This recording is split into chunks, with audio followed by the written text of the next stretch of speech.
Hi, I wanted to put together this video and talk a little bit about the kind of design thinking workshops that really make you nervous. The big ones, the one where you're inviting a lot of different kind of stakeholders, maybe even there's some people of high positions such as directors and vice presidents, and maybe even these parties are even flying in from different locations. In these kind of design thinking workshops, of course, you're worried about a lot of things that could go wrong. And so, of course, every design thinking workshop might not be this complex, but I thought by putting together this kind of video, if you can plan for a larger scale design thinking workshop, you really can plan for any kind of design thinking workshop.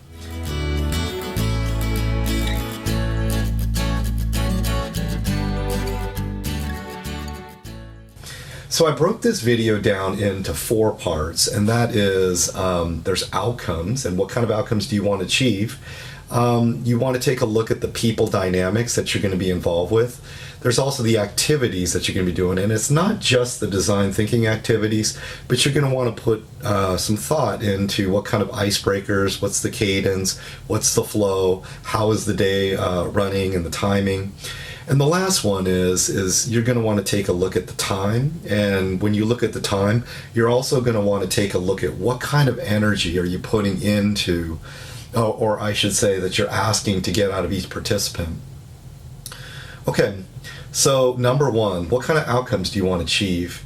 Well, I've just got a few items that I listed out here. There might be other outcomes that you have. Please put them in the comments if you have some outcomes. But some of the outcomes that I found that are quite common that you're going to want to get out of it is just to get new ideas. By getting a large group of people, by kind of taking everyone away from their day, you're able to generate a lot of ideas. And those ideas usually come in 2 categories. One is you're trying to get ideas along the lines of what kind of problems are out there. Or you could also put them as what kind of pain points exist and try to get a quantity of problems. The other kind of ideas that you're usually trying to get are innovations or creating kind of solutions for those kind of problems. Well, a second kind of outcome that you're going to want to that you might want to be looking at. And of course, there might be a combination of outcomes that you're looking for. But another one is to leverage the collective expertise of several individuals and sometimes several different kind of groups. You know, design thinking was created so that you could solve a wicked problem. And to solve a wicked problem, it's usually bigger than any one person. So one of the things that design thinking encourages is this kind of collaboration, bringing in expertises across. And that way, by bringing everyone together in a workshop environment, facilitating great conversations, you're able to come up with kind of this view, especially when you're putting together something like a journey map or something, or service blueprinting, where you need to get a breadth of understanding over maybe different phases of a journey and even what goes on behind the scenes for a service blueprint. Okay. The next one is a lot of times there's a need to build alignment. That's a big one. By getting everybody together in a workshop, coming up with ideas together is a great way. If this is your goal, then I would say you're going to want to pay attention to having more digestion in your time. Facilitate conversations where you gather all the groups back together and talk about the things that you've learned, and find ways so that everybody can hear everybody, and you kind of become this facilitator of conversations. The next one is to just build empathy and understanding. Of course, empathy mapping is a great exercise to do in a design thinking workshop. You also might want to bring in your own research and present that research. Everybody's hearing it, and then you can find an activity to build upon those kind of, to build upon the research that you presented. And then finally, sometimes teams just want to have team building. If this is the case, you might want to have more icebreakers. You might want to make sure that the meal is a good meal. You may want to do something even after you finish the day and go out for dinner and just have a time where you're getting together, you're working together, you're outside of your daily kind of work routine, outside of the grind, and pulling people together to be thinking about some bigger things. Okay, the next one is people. Of course, the workshop is all about people. It's bringing people together. The first thing that you're going to be considering is, who are you inviting? This is tough because that also means, who are you not inviting? This, you have to be somewhat thoughtful that there's some rationale on who are the parties that you're inviting. Are you inviting people that are sort of SMEs or subject matter experts in a certain domain? Are you bringing in all the team leads? Because you always can have this feeling of, so-and-so was invited, why was I not invited? So that's something you're going to want to be thoughtful about. The next thing is you're going to want to think about, with what numbers you end up with, you want to think about doing some clustering. So let's say you end up with a group of 18 people. You may want to decide to put together 3 teams of 5, and then 3 other people are facilitators that are also in the workshop. But I have found that, a group of 5 is a good number to get the input you need. You get some diversity. And it's not so large that some people just end up sitting on the sidelines.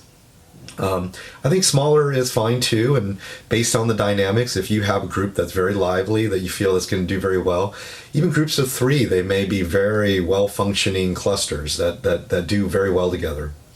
The next dynamic and related to people is coaching sort of critical personalities. And when I use the word critical, I don't want to make that negative. I just mean somebody who is used to finding what's wrong with an idea. And that doesn't mean it's exactly personal, but if you're a person who is involved in legal things, if you're involved in making sure that there's no risk, you've been conditioned to sort of function in this way.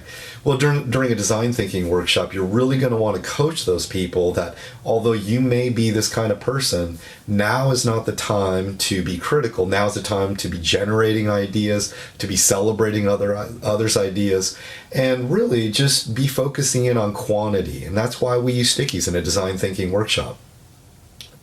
So the next one is if you do have one of these critical people, and I would say anytime you're getting people together, you're always going to want to encourage people to give yes ands, to find what you can build upon, instead of kind of saying that's a great idea, but you can say, I was also thinking that there's one other thing that I also think that we can maybe add to that.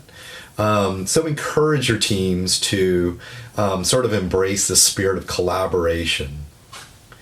The next one is, you're going to want to consider, how much design thinking familiarity do you have within the people that you're inviting. If you don't have much design thinking, if there's not much familiarity, then you're going to want to do more coaching. You're going to want to have more facilitators, and you might even have a few PowerPoint slides to explain some key concepts, and even do some coaching along the way, explaining the why and everything that you're doing in the process. The fifth one is, in every company, there's always going to be political tension. Sometimes you're getting a group together and they get along great. Sometimes you're getting a group together and there's political tensions. In those cases, you're going to want to make sure that that you're being very equitable in the activities that you do. There's always the potential that someone may feel that they're slighted. Why did we talk all about this group's kind of wants and needs and not another group's wants and needs? So you're going to want to, again, be thoughtful about this. Okay, that brings us to the next one. This is the third point, the third factor, and that's activities. You're going to want to establish, and you're going to, a lot of times, you might have a part in the board. You might have just kind of a white Post-it note. And at the very beginning, I would recommend, and a lot of people do this, is they say, what do you want to get out of this workshop? And what you're doing is you're getting buy-in. Design thinking is all about a democratic process, and so if you can upfront get people to state what kind of things they want to get, such as, I would like to, have a good time with other teammates and get to learn more about them. Even though that might not be your main goal, it's good to capture that, write that down. In a way that becomes sort of a contract for the time that you're having. Another person said, well, there's this particular problem, we've been trying to solve it, we're hoping to get some answers, and we're hoping that we would get some great ideas from this workshop, and they really mean business. Anyways, you can sort of call out people, make sure that there's this representation of buy-in of what you want to get out of the workshop. Okay, the next one is, I think it's good to always have a little bit of teaching and coaching of what design thinking is. Even sometimes I like to add some inspirational slides of very good case studies of design thinking and how it's worked out and why it's so popular. A lot of people, they just don't understand why am I sitting around with stickies and doing these silly things and have maybe scissors and I'm making a prototype. They just don't understand.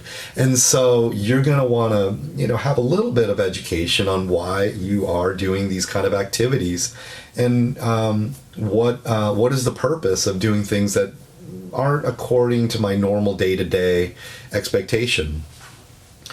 Okay, the next one is you want to have icebreakers. Every gear, if you got a set of gears, they need some grease between those gears. You're going to be working together. You're going to be collaborating together. So, maybe have some fun questions. You can have some things that are partly physical, and these icebreakers can be sprinkled out even throughout the day, and it makes it a lot of fun. And sometimes, we've gotten a lot of laughs along the way of doing these kind of icebreakers in a long workshop.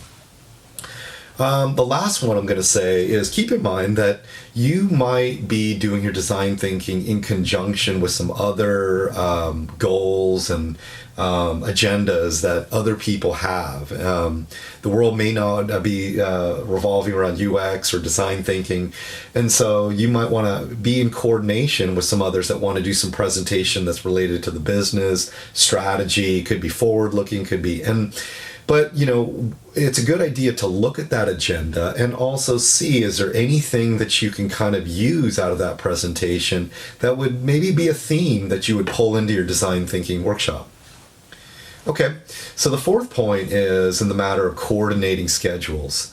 This can be quite hard, making sure that everyone's schedules are cleared. Sometimes you got some busy people and they have to take a meeting in the middle of the workshop, but do your best to really make sure that you can block off at least 6 hours. If you're doing this kind of major design thinking workshop, sometimes these design thinking workshops go over 2 days, and sometimes you might want to negotiate and let them get certain kind of hour breaks where they can check their emails and do what they need to do. Okay, another point is the matter of cadence and pacing. Something that I really feel very strongly about is we need to be empathetic. That design thinking is quite, I say it uses a lot of brain juice, especially synthesizing ideas and trying to understand ideas. And I'll also say, if you're an introvert, getting together with others and having to collaborate and be gracious with the ones that you're working with, that also takes a lot of energy. So you're going to want to make sure that you're planning in breaks, that you're not going too long, that you're not being too ambitious. Sometimes I see people try to cram too many activities and too much hard activities, and throw it at their audience, and, people are fried. The good ideas are not coming out on the second day. And so I think, we just have to remember there's only so much that you can fit into a 5-pound bag. You can't put 10 pounds of sand into a 5-pound bag. Okay. The next one is you're going to want to get some kind of buy-in of people's full attention. Have that negotiation up front. If we were to take a break, we're going to have a lunch at this time. We're also going to have a break where you can check your emails.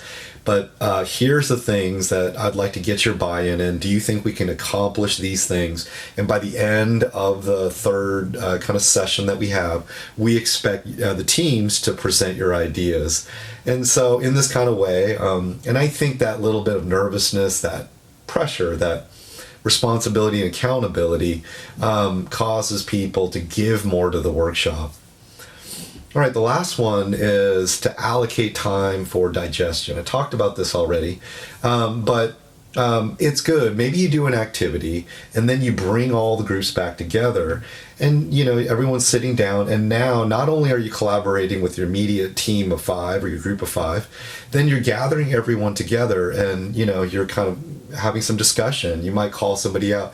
Hey Gary, what did you think about this? Was there anything that particularly stood out to you? Lisa, was there something that you learned from this? And you might get some input. Somebody might say, I thought it was very interesting that everyone put kind of dot votes on this particular idea. I actually kind of underestimated, after coming to this workshop, I realized that it's actually a better idea than I thought.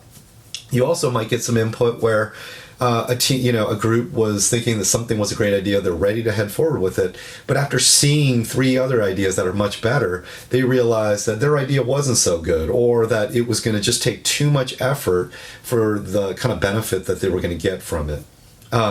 So in this way of facilitating these kind of conversations, you're meeting a lot of these soft goals. You're getting the alignment, there's the team building, you're getting appreciation for design thinking, there's this kind of get it factor. And I would really encourage you to do a digestion early into, say, your first activity, your design thinking activity, and that way people start to kind of realize there's some kind of light bulbs that go off. Oh, I see, there's a reason why we're doing this activity. I'm kind of starting to get it. And when you hear it come from different viewpoints, there's something that even you yourself may not be able to teach or to kind of share. They need to hear it from somebody else, and that will resonate with them. So those are these kind of like 4 factors of things that you want to be thinking about on the bigger design thinking workshops. Maybe we'll spend some time in some later videos getting into some specific activities, but I wanted to start off with, dealing with this kind of nervousness of feeling like you're planning a big wedding or a big event. So there you have it. If you got this far, thanks. Feel free to leave a comment below, and feel free to subscribe to the channel. That would really help me out. So I'll see you on the next episode. Thanks.